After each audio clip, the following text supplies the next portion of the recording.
कितनी बार समझाया है तुझे कि आतंकवादियों की प्रेम कहानी नहीं होती, नहीं होती उनकी प्रेम कहानी। अब क्या यही फिर से गाकर सुनाऊं तुझे? देख, बहुत गर्मी है तेरे खून में। मेरी गर्मी का नमूना तेरा भाई देख चुका है। हाथ बंधे हैं वरना तेरी सेवा भी जरूर कर।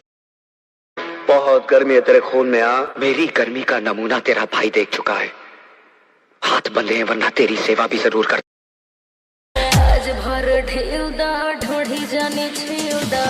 हेलो, ही केकरा नंबर से फोन कैले बारू हो? ई भाभी के नंबर है। हमार मोबाइल चोरी हो गई। का चोरी हो गई? हाँ, हो निशवा के घर में लगले नहीं, का जाने कौन ले गई। यो करे घर के काम होई कौनो के? छोड़ा जाए द, ले गइलन सो त ले गइलन सो। सुना ना एगो बात कही। का कह? चार्जरवा हमरा के दे दी हो।